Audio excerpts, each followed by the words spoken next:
Thanks very much, Finola, and thank you to the organisers of the festival for giving me the opportunity to speak about one of my great passions, the song Manuscript of James Goodman, the 1857 manuscript. I'm going to start by singing one of the songs because I've been told I have a few minutes extra. I was debating whether I ought to sing or not, but as I've got a few minutes, I thought, yes, I will. This is a lively song called Morton the Gloria. Now, for anybody who's keen on traditional singing, you'll know how difficult it is to find lively songs.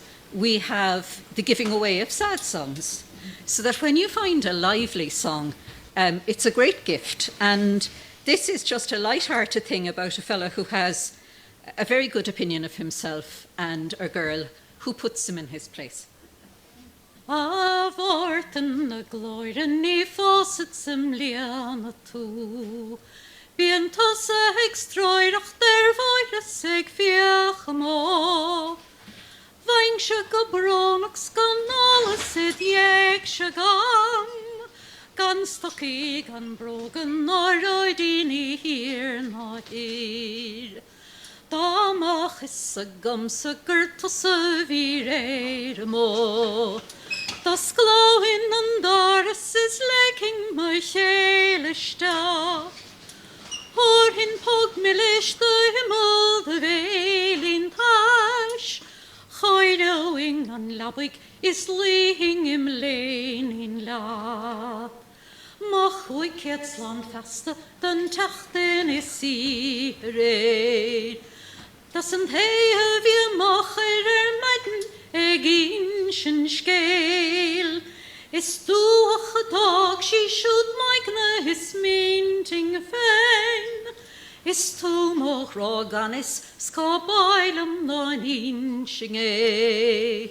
Is I do inching il me brishogas gordon re. Neil ping in a foca chahin heart in dee. The voil hing on drum is the yining chláirsigh min. Is she sigil dara the scaras le grom chrí.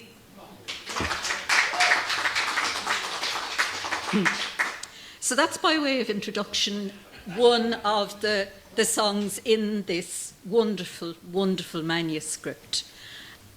Goodman's four music manuscripts, as you'll know, were in the library of Trinity College from the time of his death and were only edited initially in 1996. Those manuscripts contain about 2,300 pipe tunes. They were there from his death, and it was only when Hugh Shields finally edited them initially in this volume, Tunes of the Munster Pipers, and then Hugh's wife Lisa, after Hugh's death, produced the second volume. It was only then that these tunes became readily available to musicians. And the wonderful thing about them is the tunes are now being played by traditional musicians. They're being taught to young people, and they are quite quickly being reabsorbed into the communities from which Goodman collected them. He was an exception among song and music collectors in that he was a fluent Irish speaker and a practicing musician and a singer. There was nothing theoretical about it with Goodman. It was very hands-on. And once the Shields made the tunes available, it became clear that interspersed among the pipe tunes were over 200 song tunes. But the question was, where were the words? And then, miraculously really, in 2006, a song manuscript turned up in a box in a house in England, about to be thrown out in the rubbish, rescued by Dr. Gavin Goodman, the great-grandson of James Goodman, and brought, as Jim Byrne will know, to Skibbereen that fateful summer, and people got very excited. I wasn't there, but Nicholas Carolan who has now retired from the Irish Traditional Music Archive, was quoted as saying it was as important a find as the Ardagh chalice, which I liked. Goodman, we knew, had collected songs because in the preface to one of his music manuscripts he said, "I have an accurate knowledge of the Irish language, so that when noting down an air, I always made it my business to take down the original words as well. I have thus become possessed of a multitude of Irish songs, by means of which I am not only enabled to remember the airs, but also to give that expression to the music which the words require."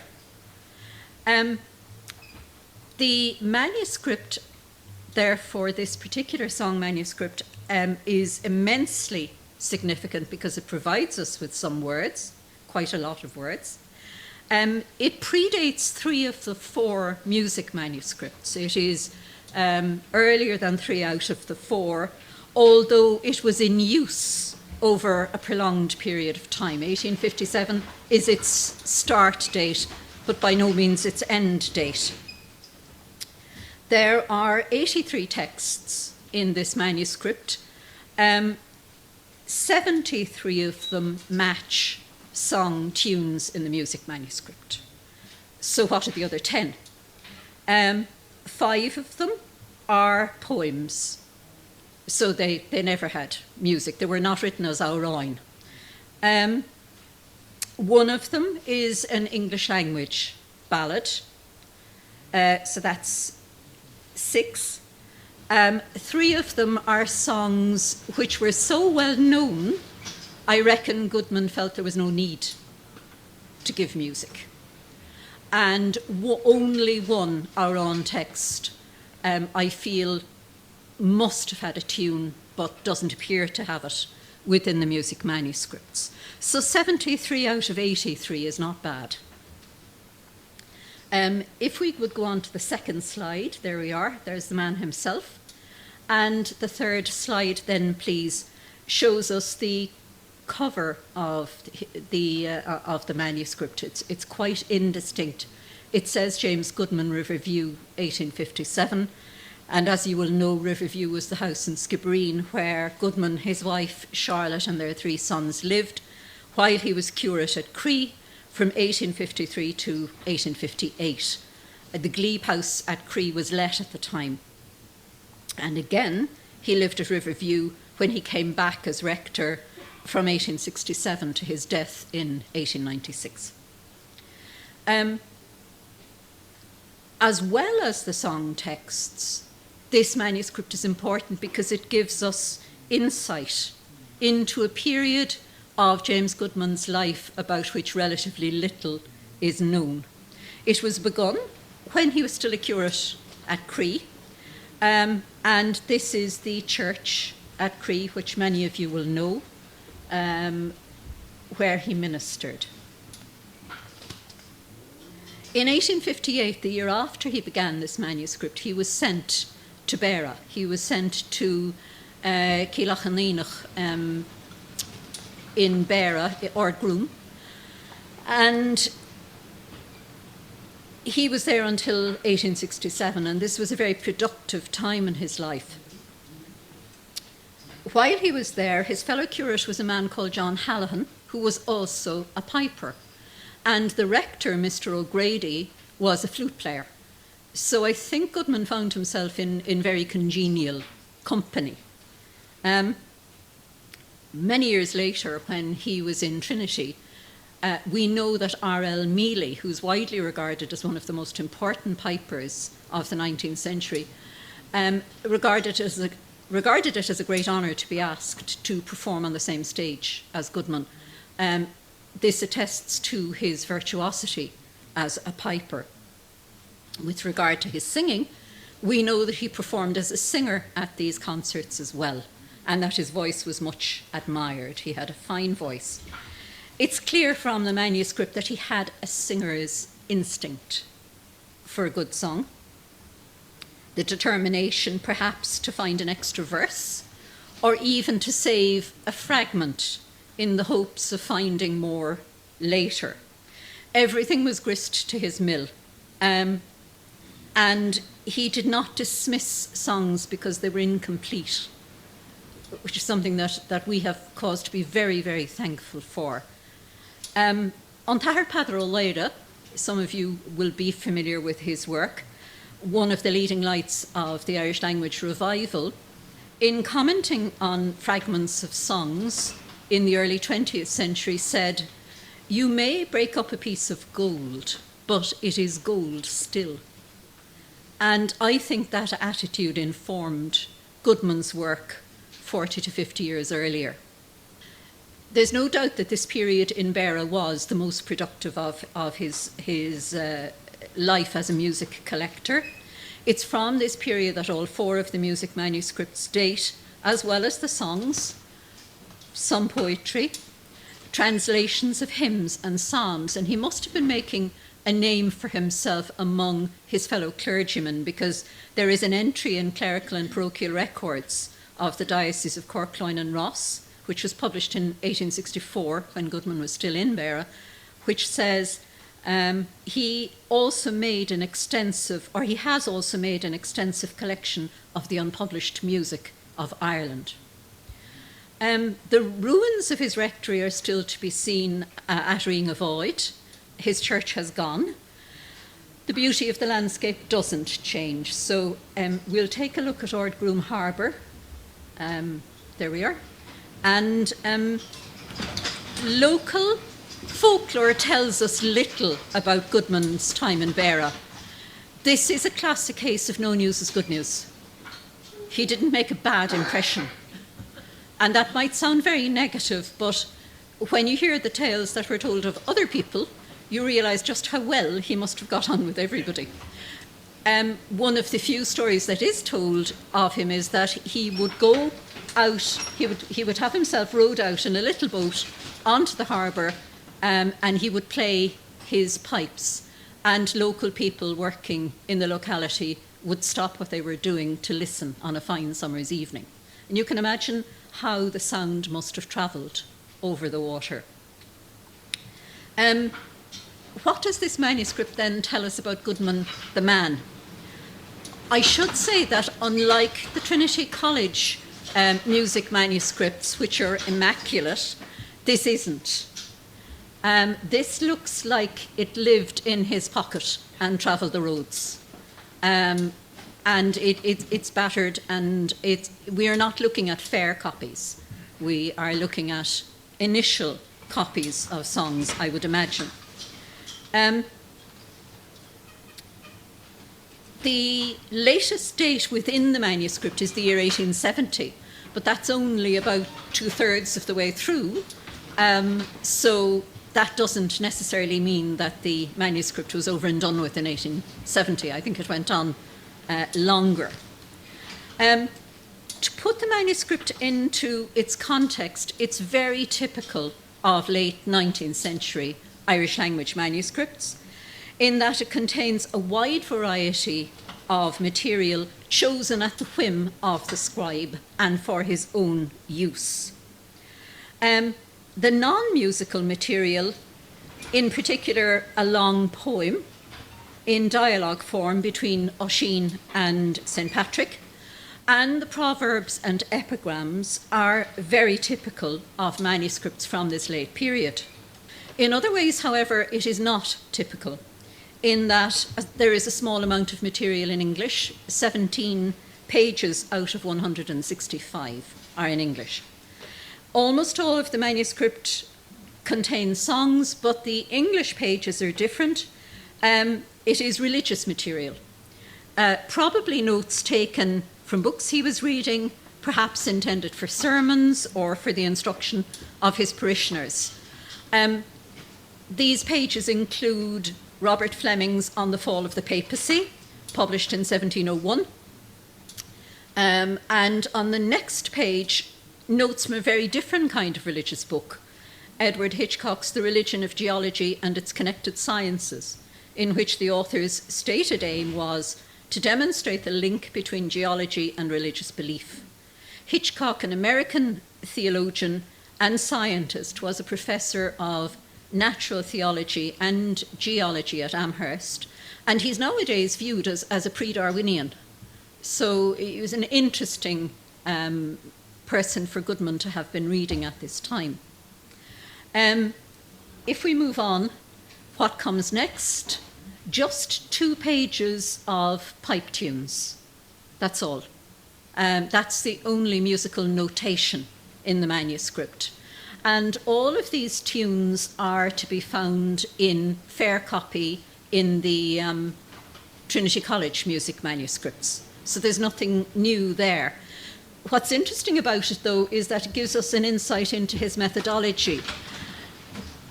There are only a few bars of each tune, and this seems to have been his method, that he had enough to act as a kind of aide-memoire for himself.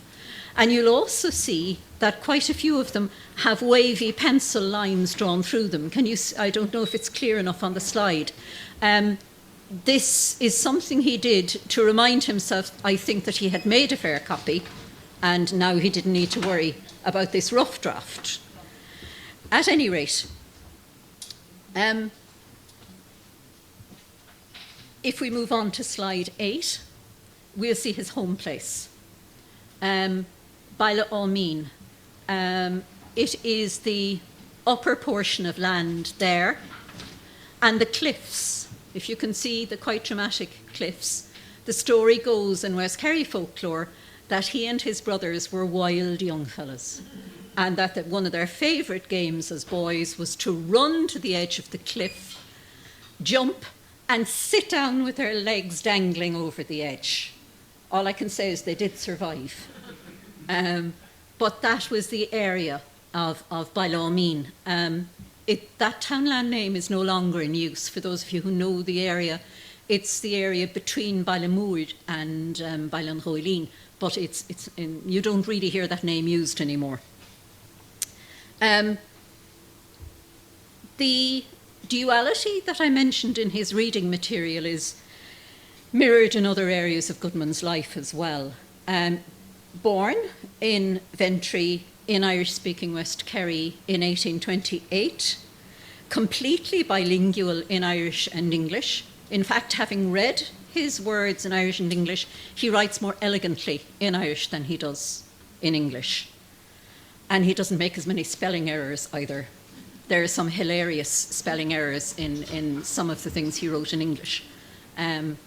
He wrote a love poem, I think, for Charlotte, where he was plainly offering her his heart and all of the things he loved. And one of the invitations, which no woman could resist, was, will you come coursing hares with me at the top of Camerton?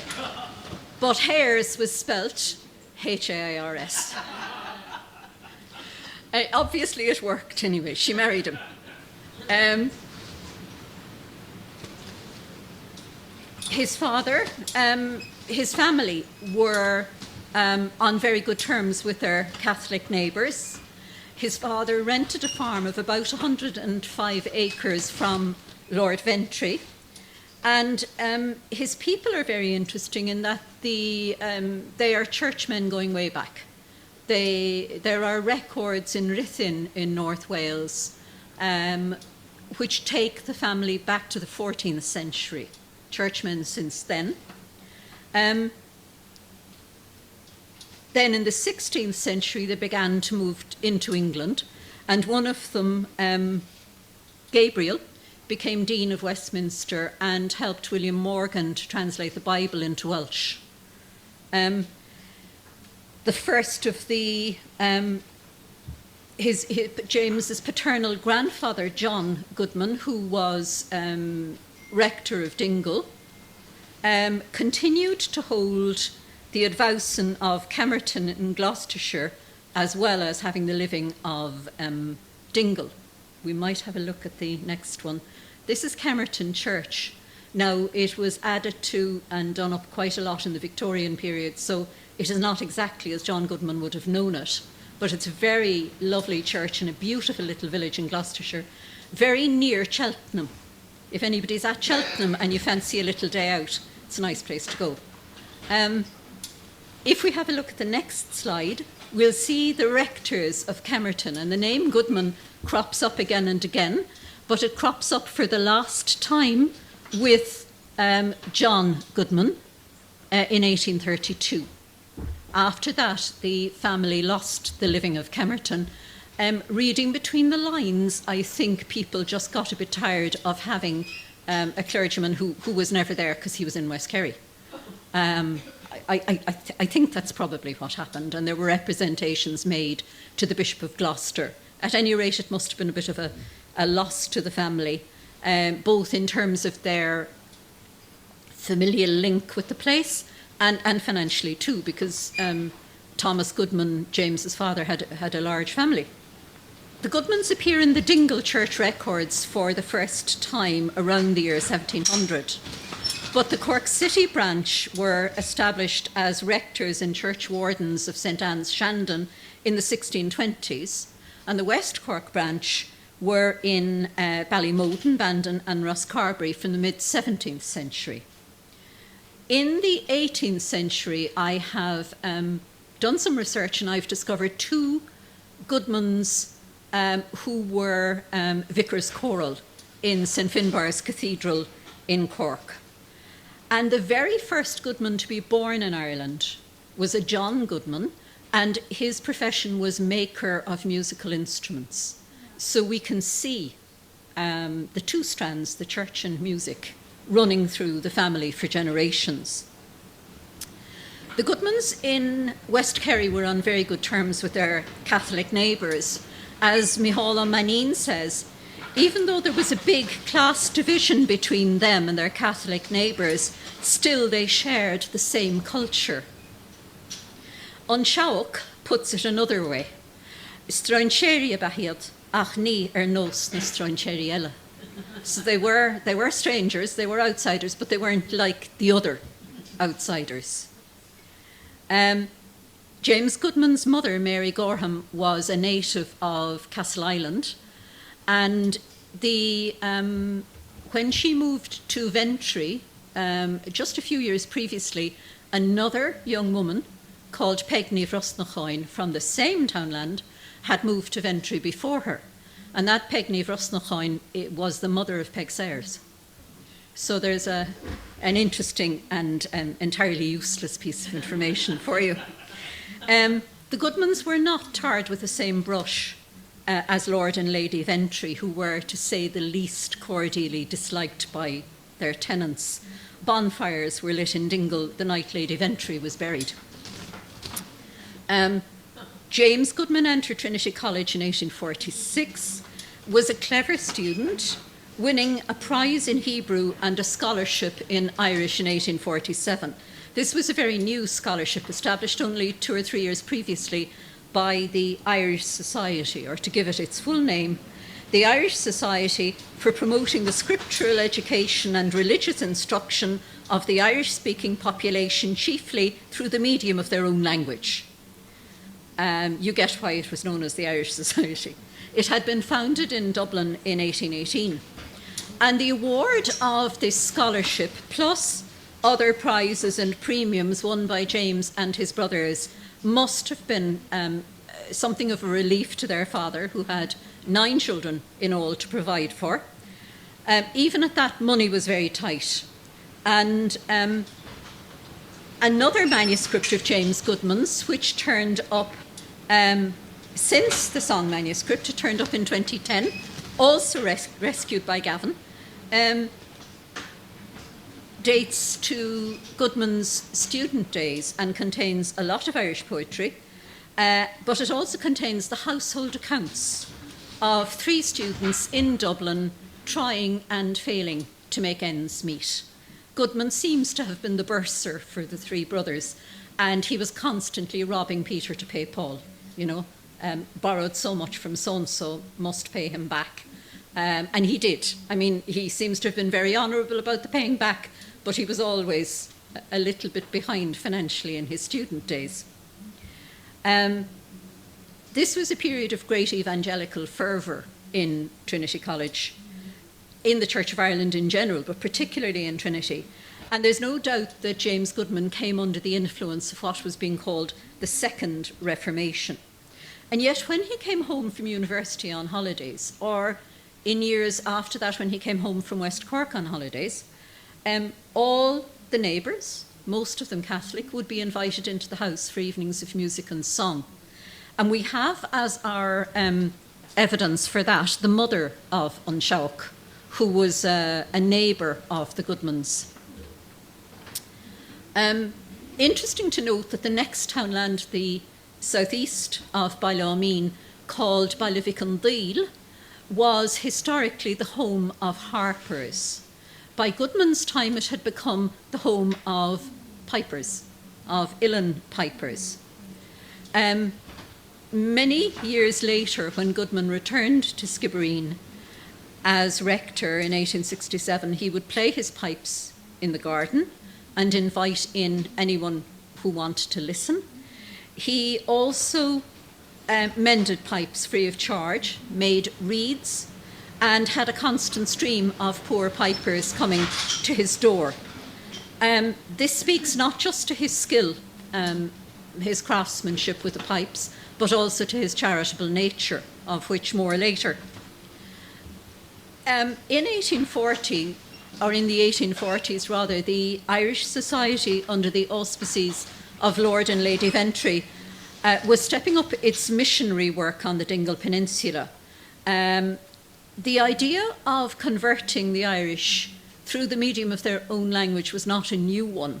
It had been discussed over a century earlier, in 1721, by Bishop Francis Hutchinson, who had been chaplain to George I, I think, yes, and was appointed Church of Ireland Bishop of Down and Connor. He soon became an advocate of proselytism through the medium of Irish, because he could see that coercion didn't work. Proselytism continued in the intervening years, but it was the setting up of the London Hibernian Society in 1807 which put the conversion of Irish Catholics through the medium of their own language on a formal footing. This was followed then by the Irish Society in 1818 and the most controversial organisation of all, the Irish Church Missions, in 1849. The Irish Society claimed not to be a hard-line evangelical organisation, but said that it based its activities on the belief that if people were enabled to read the Bible, they would come to an understanding of the truth on their own, or of their own accord. And this at least was the official line. It appears to have been the case for a while at any rate. As time went on, though, things changed, and the literature that the Irish Society began to put out in the 1840s indicated that its eventual objective was one of mass conversion. By the 1840s, large sums of money were being donated and the organisation was growing. However, the Irish Society employed many Catholic scholars as scripture readers or Bible readers and did not insist that they convert, although some did. Their job was to teach others to read the Word of God in Irish. And Padraig de Brún has shown that in the early days, at any rate, they seem to have coexisted reasonably happily with the Catholic clergy. If we look at Griffith's valuation of 1854, we get a picture of the membership of the Protestant colony, as it was called, the settlement of converts in the village of Ventry, about 3/4 of a mile from James Goodman's home place. Now, the colony had been there since the early 1840s, but Griffiths gives us a picture in the 1850s. And one of them, a man called Padraig the Lonra, crops up there, and he was a friend of James's. He's an important figure because the second earliest reference we have to James as a collector of songs comes in a letter that the Lonra wrote around Christmas 1848. In it, he is thanking James for a gift, reading between the lines, a gift of money, which Saoirse, James's younger brother George, James always called himself Seamus, by the way. I have to remind myself to call him James because in all his writings he's Seamus. His brother was Saoirse. I don't think John was ever Sean, but those two were very close. And Saoirse has brought the money home. Saoirse must have been going home to Kerry and has brought the gift to Padraig the Lonra. The Lonra writes to thank him and talks about the song that he has found for James. James has been looking for a song called An Bóchal Caldubh,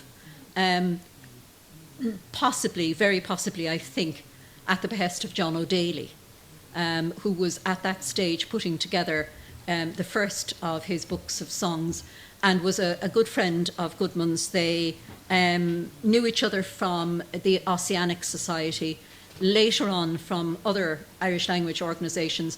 And in this manuscript, the last date, the 1870 date, is on a lovely little verse, a blessing that James wrote for John O'Daly. He obviously sent it as a postscript in a letter to O'Daly, but was so pleased with it that he made a copy for himself so that he wouldn't forget. Outside of the poetic milieu, tensions were arising. Lord Ventry's land agent, a man called D.P. Thompson, was known for his harshness in dealing with tenants and his severity in demanding rents, and he was quick to evict. He, along with Lord Ventry, were founders of the Dingle Colony and the Dingle and Ventry Mission Association. Now, James Goodman's father, Thomas, was a named committee member, but he seems to have had very little to do with the association.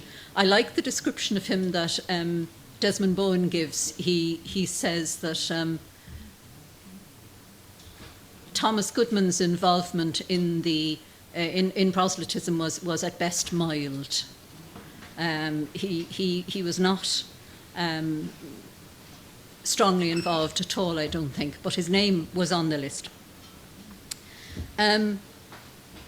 D.P. Thompson, Lord Ventry's agent, strenuously denied evicting people on the basis of religion, but this is not borne out by the facts. He evicted people from 6 townlands in Corcohuena in West Kerry, and those lands were handed over to members of the Protestant colony.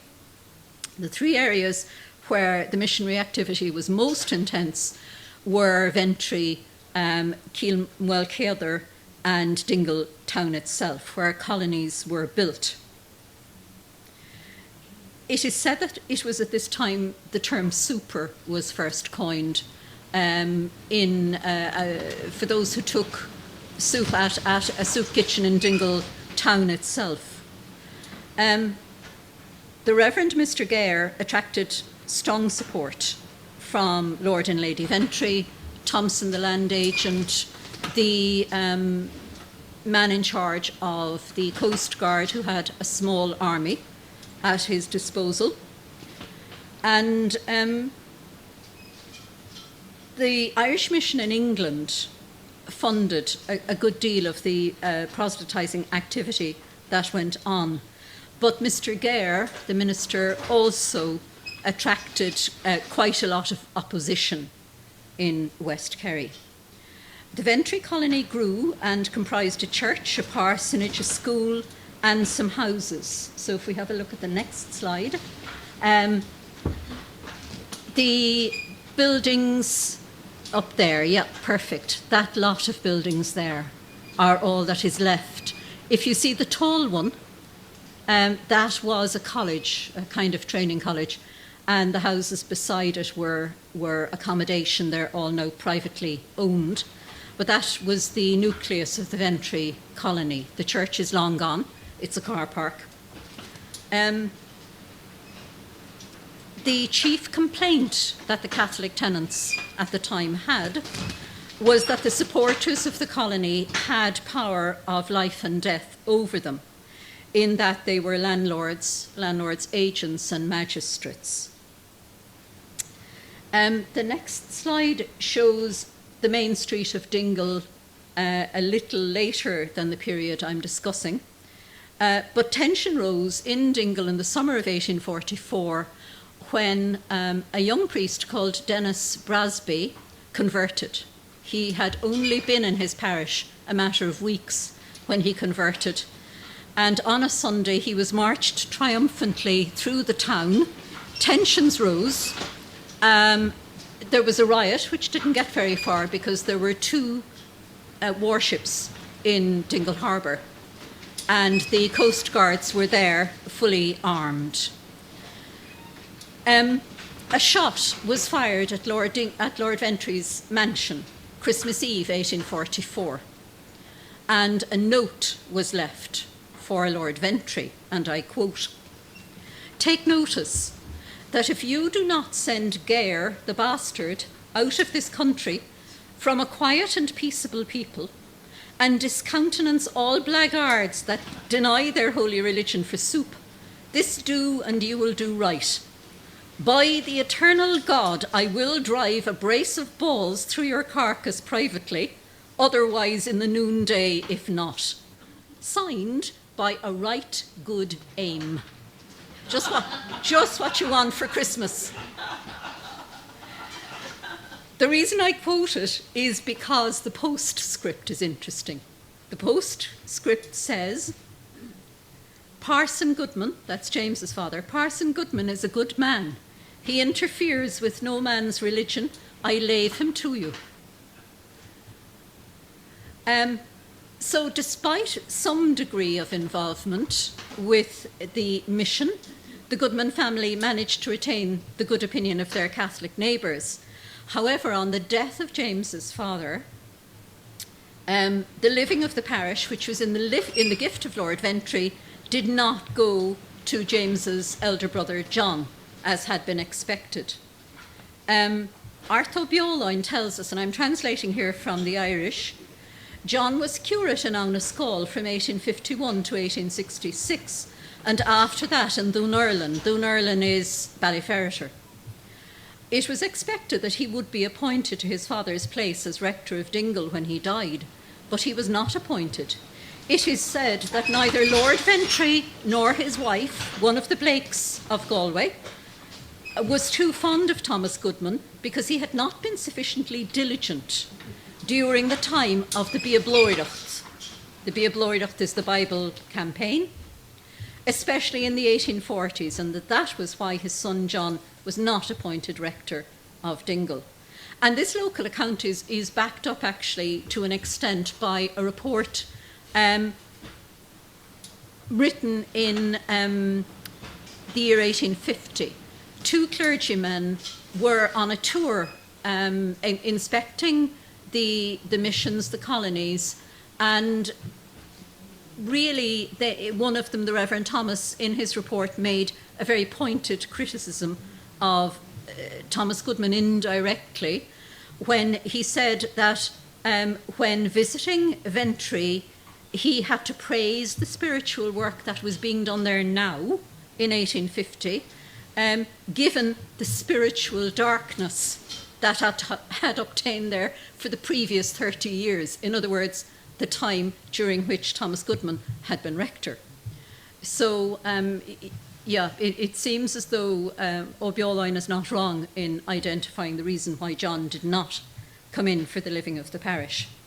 If we move on to slide 13, there we are. This is a portion of the manuscript with one of the songs on the top left. The bottom left and the right-hand side of the right-hand page contain aphorisms, words of wisdom, and it will give you some idea of what one is faced with in deciphering a manuscript of this kind and making the song words available. I mean, a lot of us would be familiar with books written in the Cló Gaelach, and some of you may even have been lucky enough to learn to write the old script in primary school, perhaps. I remember my very first Irish book in junior infants was in the Cló Gaelach, but after that was it. Everything else was in Roman print. But along with the alphabet, scribes used quite a large number of contractions and abbreviations, and you have to learn how to decipher them. The first part of my job was to transcribe the songs. I copy them letter for letter, but in the Roman alphabet, and then I came back, and the next step was to make them legible to a reader of modern Irish, or a reader of Irish. I mean, obviously it's modern Irish, but a reader of Irish nowadays. In other words, I was not standardizing, but I was normalizing. You don't want to interfere with metre or with certain dialect usages or spellings, so you have to employ quite a light hand. So that's the first part of what I've been doing. The next part then was to marry the words, when I finally had them in a usable form, to the tunes. And having done that, I've begun singing them, and I've begun teaching them, and my ultimate hope is that they will return to the living tradition in the same way as the pipe tunes already have done, or have certainly are well on their way to doing. So it's a lengthy process, but it does get easier. The more manuscripts you read, the easier it gets. Scribal hands vary a lot. Goodman is not bad at all. You know, when he's writing his best hand, it's very beautiful. But this, after all, was rough work, if you like. So you can't expect it to be neat and tidy.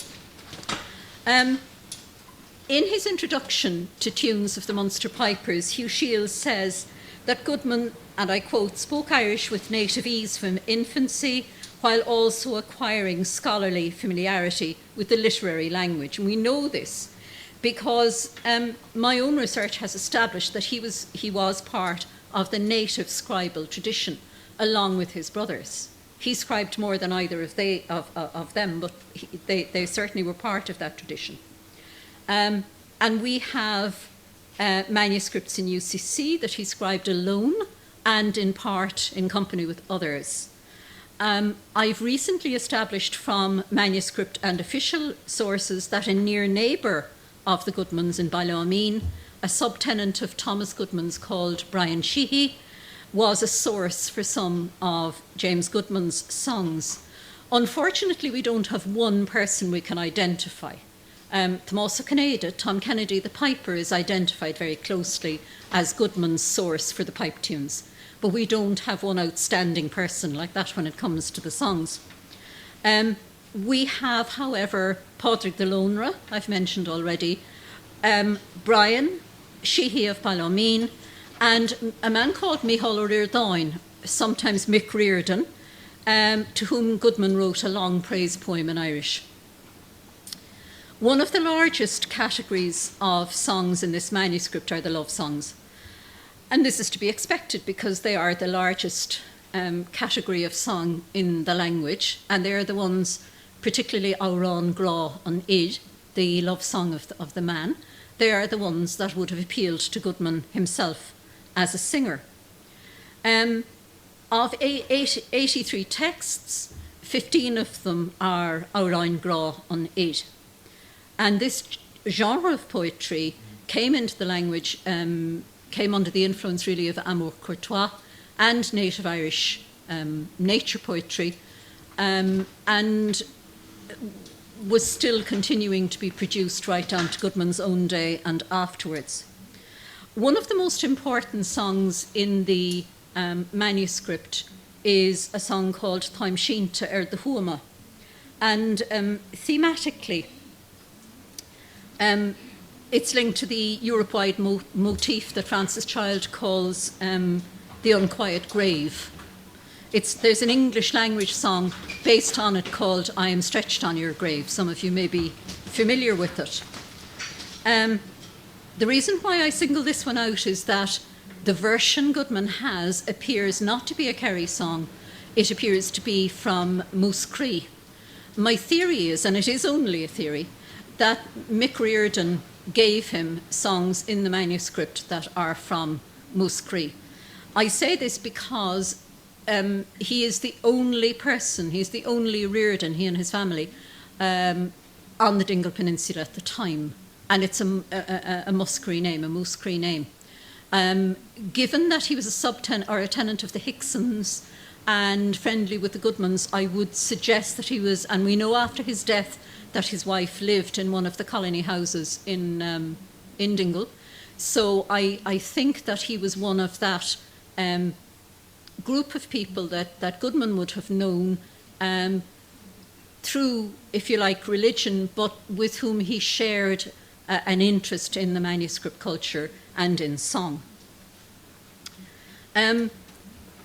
Part of the work I'm doing in normalising and preparing these songs is to identify where they came from and possibly to date them. It's difficult. Most of the time, our only clues are dialect words or expressions, grammatical terms, place names, archaisms, references to historic events, or even clothing. I've managed to date one song to the 1770s because of the fashion mentioned in it. A lot of songs in the tradition have a young man telling a girl, "Oh, if you come with me, I'll buy you a silken gown."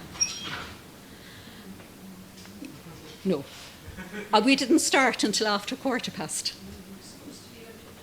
Yeah, and yeah.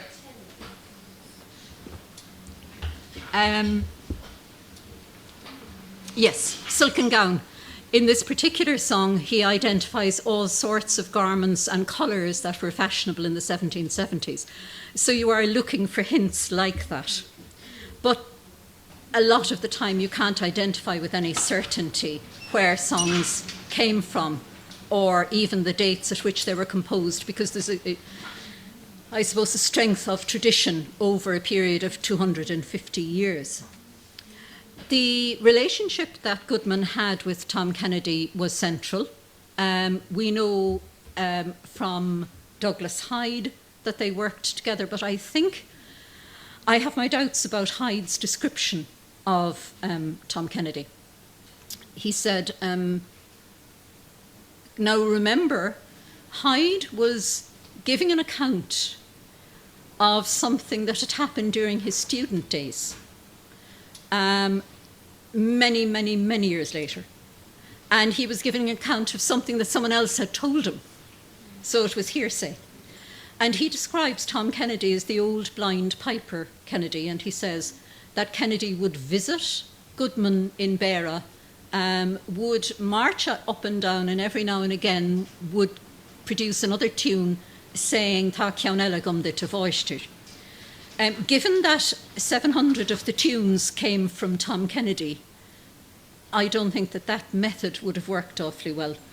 And given that Tom Kennedy and a family member called Padraig were both involved in the manuscript tradition and were involved with the colony at Ventry, my theory is that he also worked with Goodman in Ardgroom and lived very close by, and that this was a really close collaboration. If we have a look at the next slide, we'll see the scripture readers at Ventry, and the man with his head bowed over the book is Tom Kennedy. This was Kennedy as a young man. One of the most interesting things about the manuscript is how often Goodman has a line or a verse not found in any other source. Equally, he surprises us with his choice of material. If we look at the next slide, you'll see what I mean. On the top left-hand corner there, the croppy boy. This isn't something you necessarily expect to find in the manuscript of an evangelizing Protestant minister. It's very special because it has 3 verses in Irish and 3 in English. And the 3 English verses I've identified as being very early. They are within a year or so of the events of 1798. And the 3 Irish verses I haven't found anywhere else. So this is a little jewel that he has preserved for us. If we're talking about jewels, though, the great jewel in the crown, as it were, in this manuscript is the Cleanta, the laments. There are, as you can see, 8 of them there. And this is important because Cleanta, on the one hand, were a very important part of the song tradition in the country at the time, but on the other, they were not generally collected by music collectors, by scholars. They were regarded as being a bit déclassé. Beaufort in 1792 gave a lecture to the Royal Irish Academy. It's the first English language account we have of the Cuine. And he says how they had formerly had higher status, but in recent times had fallen into the hands of women. They were also, I suppose, frowned upon by the church because of what was regarded as unseemly behaviour at wakes. But Goodman lived in the community, as I say, from where he drew his songs, and he knew how important Caointe were, and he has preserved 8. This is really important when you compare him with the 2 major song collectors of the 19th century, George Petrie and P.W. Joyce. Petrie has 1 Cuine, the Lament for Richard Cantillon. Joyce doesn't have even an entire Cuine. He has the words of a chorus of 1 Cuine. He gives us a few tunes, but he hasn't preserved any words of any verse of a Cuine. So this speaks, I think, to Goodman's understanding of the culture and his immersion in the culture, and is one of the reasons why this is so important. If we move on, please. Goodman was neither a professional scribe nor a patron of scribes. He scribed, as I say, for his own use and enjoyment. In later times, manuscripts we have from his days of professor of Irish in Trinity, those manuscripts were scribed for the benefit of his students. But the early age at which he and his brothers began scribing speaks, I think, to a nexus of scribal activity in West Kerry. And this is something that other scholars are working on at the moment, so that should be interesting. At the time, the Anglo-Irish community was beginning to see itself in a different way, beginning to come to a new understanding, forging a new identity for themselves. And Protestant gentlemen were taking an interest in manuscripts. Some were scribing, some were commissioning scribes to produce manuscripts, others were doing both. It's important, though, to remember the distinction that Dr. Maevin Ní Úrdal makes between scribes working what she calls Erandav Stig on the inside and Erandav Mo. The scribes on the inside were people like Goodman, who had fluent Irish and who could get the material directly from its source. If we look at the other collectors, George Petrie relied on Ono Curry for his Irish language skills. J.G.A. Prim relied on O'Dean. Bunting had relied earlier on Padraig O'Leinchik, and so on. They all needed an intermediary. Goodman didn't. He was drawing from the well with which he himself was very familiar, and to which, if I may labour an awful metaphor, to which he himself was contributing. There are, to my knowledge, 17 manuscripts that Goodman scribed wholly or in part, and I have viewed 16 of them.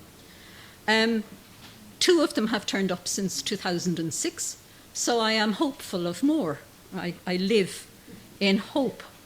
There is a manuscript in UCC from 1855 when Goodman was 47, in which he explains why he likes copying manuscripts. He says, "There is nothing more wholesome than reading the old authors. Another reason is that I am following my heritage.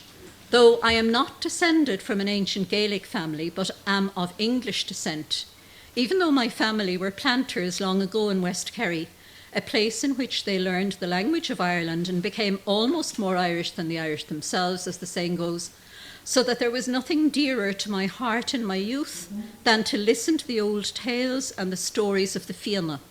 No music was sweeter to me than the most sweet music of Ireland, and because of that, it is for love of Irish that I am always searching the old compositions which were falling into disrepair and disuse in old manuscripts and copying them down like this in permanent form." He finishes, "And maybe one day this manuscript will fall into the hands of someone who will give thanks for the person who made the effort to put it all together. I assure you, ladies and gentlemen, it has, and I do. And I'm going to leave you with an image of Goodman's statue, which you'll all know from outside his church in Skibbereen. Thank you very much.